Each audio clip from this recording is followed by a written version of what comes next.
तो crime thriller movies आपने कई देखी होगी, रिश्तों में कत्ल की खबरें भी आपने कई बार सुनी होगी, लेकिन मेरठ की कातिल मुस्कान ने जिस तरह अपने प्रेमी के साथ मिलकर अपने पति को मौत के घाट उतार दिया और उसके बाद जिस तरीके से उसकी लाश को ठिकाने लगाया, वो किसी भी क्राइम थ्रिलर मूवीज को एक तरीके से मात देती। मुस्कान कैसे बन गई कसाई?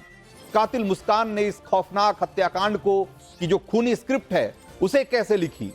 इतने खौफनाक हत्याकांड को कैसे अंजाम दिया? सौरभ के जिस्म के टुकड़े टुकड़े करने का आइडिया मुस्कान को कहां से मिला? आज इस हत्याकांड के हर राज का पर्दाफाश होगा। आज मैं आपको मेरठ हत्याकांड की एक बड़ी इन्वेस्टिगेटिव रिपोर्ट दिखाऊंगा, क्योंकि टाइम्स नाउ नवभारत ने मुस्कान लोक में पहुंचकर इस हत्याकांड की सारी कड़ियों को जोड़ने की कोशिश की है और इसमें कातिल मुस्कान के जो राज खुलकर सामने आए हैं वो आपके होश उड़ा देंगे। तो सबसे पहला सवाल यह है कि आखिर मुस्कान ने अपने पति को मारने के लिए प्लानिंग कैसे की? टाइम्स नाउ नवभारत की पड़ताल का पहला पड़ाव भी यही था, जिसमें पता चला कि मुस्कान पिछले 5 महीने से अपने पति सौरभ की हत्या की तैयारी कर रही थी। नवंबर 2024 से ही इंटरनेट पर हत्या करने के अलग अलग तरीके और लाश ठिकाने लगाने के तरीके ढूंढ रही थी। मुस्कान ने साहिल के साथ मिलकर 5 महीने पहले ही ये प्लानिंग कर ली थी कि हत्या करके लाश के टुकड़े टुकड़े करेंगे और फिर उसको डिस्पोज ऑफ कर देंगे। तो पूरी प्लानिंग करने के बाद मुस्कान अब बस इस इंतजार में थी कि उसका पति सौरभ लंदन से वापस लौटे और वो अपने मंसूबे को अंजाम दे सके। और फिर आई फरवरी, जब सौरभ लंदन से वापस लौटा और उसके लौटते ही मुस्कान ने उसके मर्डर की जो प्लानिंग बनाई थी उसे अंजाम देने की उसने पहली कोशिश की। 25 फरवरी को पहली बार मुस्कान ने अपनी पति सौरभ को मारने की कोशिश की। मुस्कान ने सौरभ को नशे की गोली मिलाकर शराब पिलाने की कोशिश की, लेकिन सौरभ ने तबीयत खराब होने की बात कहकर शराब पीने से मना कर दिया। उस रात मुस्कान की प्लानिंग फेल हो गई, लेकिन मुस्कान दूसरे मौके की तलाश में थी और इस दौरान सौरभ को जरा भी शक नहीं हुआ कि जिस पत्नी पर वो जान छिड़कता है वो उसी की जान की दुश्मन है। टाइम्स नाउ नवभारत की टीम को इस केस की इन्वेस्टिगेशन में वीडियो मिला जिसमें सौरभ मुस्कान के साथ डांस कर रहा है। वीडियो में उसकी बेटी भी डांस करती हुई दिखाई दे रही है। ये वीडियो उसकी बेटी के बर्थडे यानी कि 28 फरवरी का है, मतलब सौरभ की हत्या की पहली कोशिश से 3 दिन बाद का, जिसमें सौरभ बहुत खुश नजर आ रहा है क्योंकि उसे अंदाजा भी नहीं था कि जिसके साथ वो डांस कर रहा है वही 4 दिन बाद उसकी हत्या कर देगी। और फिर आई 4 मार्च की तारीख, जब मुस्कान को अपने पति सौरभ की हत्या का एक दूसरा मौका मिला, लेकिन इस बार मुस्कान कोई रिस्क लेने के मूड में नहीं, इसीलिए उसने अब की बार नींद की गोली की बजाय नींद का इंजेक्शन खरीदा।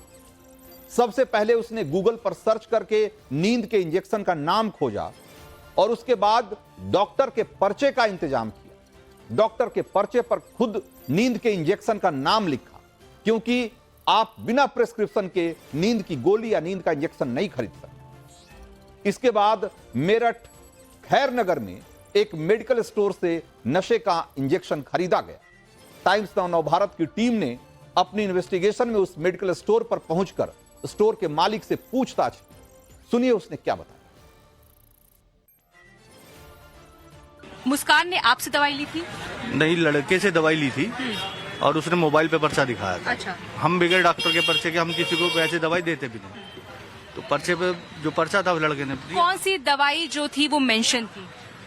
भाई उसमें टगारा थी और डाइजीन थी, 2-3 तरह की और दवाइयाँ थी और एक इंजेक्शन भी था। अच्छा, इंजेक्शन भी था। तो वो जो दवाइयाँ उस पे लिखा हुआ था प्रिस्क्रिप्शन पे, वो दवाइयाँ किस चीज की थी? बेसिकली वो दवाइयाँ जो थी माइंड से रिलेटिव थी, कि जैसे दिमाग की या टेंशन की दवाई होती है वो थी। तो नशे का इंजेक्शन खरीदने के बाद मुस्कान को अब सौरभ की हत्या के बाद उसकी लाश के टुकड़े करने का इंतजाम करना था। इसके लिए मुस्कान ने मेरठ के शारदा रोड पर एक दुकान से चाकू खरीदा। उसने दुकानदार को कहा कि उसे मुर्गी काटने वाला चाकू चाहिए। वहां से मुस्कान ने 800 रुपए में चिकन काटने वाला चाकू खरीदा था। टाइम्स नाउ नवभारत की टीम उस दुकान पर भी पहुंची जहां से उसने चाकू खरीदा था। देखिए वहां क्या पता चला।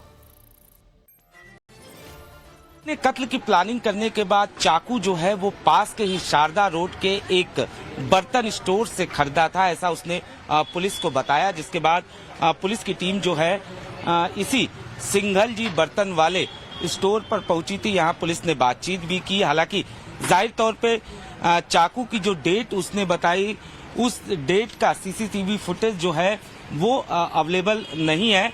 लेकिन पुलिस की टीम यहाँ पर आई थी। पुलिस ने बाकायदा इनसे चाकू जो है वो चेक किया और ये इस तरीके के चाकू का बाकायदा पुलिस जो है वो फोटो भी अपने साथ लेकर गई है। तो चाकू और नींद के इंजेक्शन का इंतजाम करने के बाद मुस्कान रात होने का इंतजार करने लगी। 3 मार्च की रात 8:30 बजे मुस्कान ने सौरभ को कोफ्ते की सब्जी खाने को दी। कोफ्ते की सब्जी में ही मुस्कान ने नींद की गोलियां मिलाई। सब्जी खाने के बाद ही सौरभ एक तरीके से बेहोश सा हो गया, बेसुध सा हो गया। तब मुस्कान ने उसे नशे का इंजेक्शन लगा दिया। इसके बाद मुस्कान ने अपने बॉयफ्रेंड साहिल को फोन करके घर बुलाया। साहिल अपने साथ चाकू लेकर आया। बेहोश पड़े सौरभ पर चाकू ने पहला वार मुस्कान से करवाया और उसके बाद साहिल ने भी सौरभ को कई चाकू मारे। इसके बाद सौरभ की लाश बेड के बॉक्स में रखकर दोनों उसी बेड पर सो गए। फिर अगले दिन यानी कि 4 मार्च की सुबह दोनों जगे और लाश को ठिकाने लगाने की प्लानिंग का काम शुरू कर दिया। मुस्कान ने ब्लिंकिट से ब्लीच मंगवाई ताकि खून के धब्बों को साफ किया जा सके। उसके बाद सौरभ और मुस्कान दोनों बाजार गए। बाजार से ड्रम, सीमेंट, रेत की बोरियां ये सब खरीद कर लाए। टाइम्स नाउ नवभारत की टीम उस दुकान पर भी पहुंची जहां से साहिल और मुस्कान ने ड्रम खरीदा। तारीख थी 4 मार्च, सुबह के 7 बज रहे थे। तब साहिल ने मुस्कान से कहा कि तुम अब बाजार जाओ, बाजार जाकर एक बड़ा ड्रम, कुछ रेत की बोरियां और सीमेंट की बोरियां लेकर आओ। सुबह 9 बजे मुस्कान और साहिल दोनों साथ बाजार पहुंचते हैं। 1100 रुपए का एक बड़ा ड्रम खरीदते हैं, कुछ रेत और सीमेंट की बोरियां खरीदते हैं। सौरभ की लाश को ठिकाने लगाने के लिए ये खरीदारी मेरठ के घंटाघर और शारदा रोड से की जाती है। सुबह करीब 10:30 बजे सभी चीजों की खरीदारी के बाद साहिल और मुस्कान 10:30 बजे सौरभ के घर पहुंचते हैं। तो ड्रम, सीमेंट और रेत का इंतजाम करके साहिल और मुस्कान घर लौटे और उसके बाद शुरू हुई लाश को ठिकाने लगाने की कोशिश। दोनों ने मिलकर सौरभ की लाश के 15 टुकड़े किए। इसके बाद टुकड़ों को ड्रम के अंदर रेत में दबाया और फिर सीमेंट का घोल डालकर उसे जमा दिया। मुस्कान और साहिल ने इतने जघन्य हत्याकांड को जिस घर में अंजाम दिया, वहां भी टाइम्स नाउ नवभारत की टीम पहुंची। टाइम्स नाउ नवभारत पर हमारी मौजूदगी है मेरठ के शास्त्री कोठी में, उस गली में, उस घर के बाहर जहां पर इस देश के सबसे सनसनीखेज हत्याकांड को अंजाम दिया गया। इस हत्याकांड की मास्टरमाइंड है मुस्कान, जिसने इस घर में अपने पति सौरभ का कत्ल किया अपने बॉयफ्रेंड साहिल के साथ मिलकर। मुस्कान ने अपने पति का सिर्फ बेरहमी से कत्ल नहीं किया, बल्कि उसने लाश को ठिकाने लगाने की भी पूरी प्लानिंग की। वो ड्रम खरीद कर लेकर आई, चाकू लेकर आई और अपने बॉयफ्रेंड के साथ मिलकर अपने पति के कई टुकड़े किए, उसे ड्रम में रखा, सीमेंट से उसे चुनवा दिया और उसके बाद हनीमून पैकेज पर शिमला मनाली चली गई। तो लाश को ठिकाने लगाने के बाद मुस्कान और साहिल निश्चिंत हो गए और फिर प्लानिंग के तहत शिमला और मनाली घूमने चले गए, जहां वो पति पत्नी बनकर होटल में रुके। साहिल और मुस्कान 13 दिन तक अलग अलग होटल में रुकते रहे। टाइम्स नाउ नवभारत को अपनी इन्वेस्टिगेशन में इसका एक एक्सक्लूसिव वीडियो भी मिला है, जो एक सबूत है। इस वीडियो में मुस्कान और साहिल होली मनाते दिख रहे हैं। यह वीडियो शिमला के एक क्लब का है और उनके चेहरे और हाव भाव को देखकर जरा भी पता नहीं चल रहा कि दोनों ने सौरभ की हत्या कर दी है और उनको थोड़ा सा भी इस बात का अफसोस है। जरा इस वीडियो को देखिए। इसके बाद 17 मार्च को दोनों वापस मेरठ लौटते हैं और प्लान के मुताबिक 18 मार्च को मुस्कान अपने मायके जाती है और अपने माता पिता को सौरभ की हत्या की झूठी कहानी सुनाती। टाइम्स नाउ नवभारत की टीम अपनी इन्वेस्टिगेशन के तहत जब मुस्कान के मायके जाकर उनकी मां से मिली तो उन्होंने क्या बताया, एक बार जरा ये भी सुनिए। 4 बजे आई है शाम को हमारे पास। 4 बजे आते ही मेरे से हग करा उनने और खूब तेज तेज रोने लगी। मैंने कहा क्या हुआ बेटा, तू क्यों अपने मम्मी पापा की हालत बिगाड़ रही है, क्या हुआ है बताओ। कह रही मम्मी सौरभ नहीं रहे। मैंने कहा तेरा दिमाग चल गया है, रात में सौरभ आए हैं और तू कह रही है रात में सौरभ नहीं रहे, दिन में आके। मैंने कहा तेरा दिमाग आउट हो गया, क्या हो गया। नहीं मम्मी सौरभ नहीं रहे, उनका मर्डर हो गया। मैंने कहा मर्डर हो गया। कह रही कैसे। कह रही कि मम्मी रात 4 तारीख को उसके घर वाले सौरभ के बहन और उसके जीजाजी और उसके बड़े भाई तीनों ने आके मेरे सामने उसे मार डाला। उसने हमें ये कहानी सुनाई आके।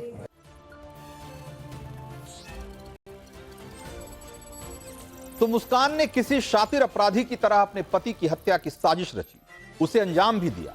लेकिन मुस्कान का हश्र भी वही हुआ जो हर अपराधी का होता है। वो अपने प्रेमी के साथ जिंदगी गुजारने के लिए अपने पति की कातिल बनी, लेकिन अब उसकी पूरी जिंदगी सलाखों के पीछे गुजरेगी। लेकिन क्या वाकई मुस्कान ने अपने प्रेमी के लिए अपने पति को मारा, या इस हत्या का मोटिव, इसके पीछे का मकसद कुछ और भी था? जब तक ये नहीं पता लगता क्यों, तब तक ये इस हत्याकांड की गुत्थी उलझी रहेगी। क्योंकि अगर मुस्कान को सौरभ के साथ नहीं रहना था तो उससे तलाक भी ले सकती थी। आखिर सौरभ ने ऐसा क्या कर दिया था कि मुस्कान ने उसे इतनी बेरहमी से मार डाला? इन सवालों के जवाब जब तक नहीं मिल जाते तब तक इस मर्डर की पूरी मिस्ट्री नहीं खुलेगी।